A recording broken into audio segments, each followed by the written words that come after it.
Maryland was also front and center at the DNC tonight as Governor Wes Moore joined the lineup of keynote speakers to endorse the Harris-Walz ticket. 11 News reporter Kyrie Stewart listened in on that speech. And Kyrie, it was a short speech, but certainly the biggest moment of Governor Moore's political life. Yeah, that's right, it was. And Moore actually framed the first part of his speech around the Key Bridge collapse, the deaths of the workers on the bridge, and the catastrophe's impact on Maryland.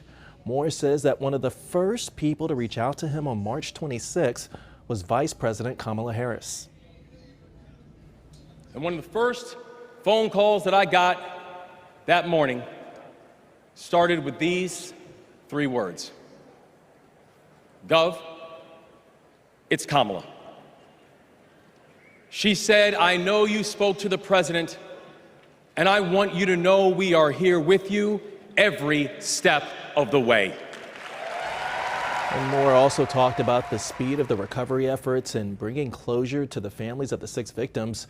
He went on to talk about his support for Harris's VP pick, Tim Walz, pointing out that he and Walz are both veterans. He says in the military, you count your days towards completion. And when it comes to this election, he says that we've got 75 days and a wake-up left. 75 days and a wake-up to build a future that those who came before us hope for, and those who come after us that they deserve.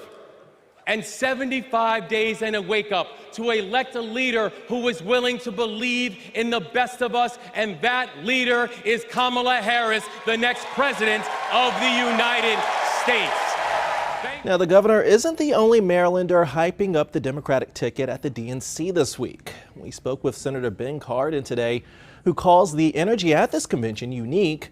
Cardin says that this is his 10th convention, and he thinks that Democratic candidates all down the ballot, like Maryland Senate hopeful Angela Alsobrooks, will benefit from that energy. She's creating a lot of energy by herself. Great speech she gave last night on the convention floor. So it will help us. We have several of our House races that are up. We're going to do well in Maryland. Tomorrow is the last day of the convention, and that's when Vice President Harris is expected to speak and formally accept her party's nomination.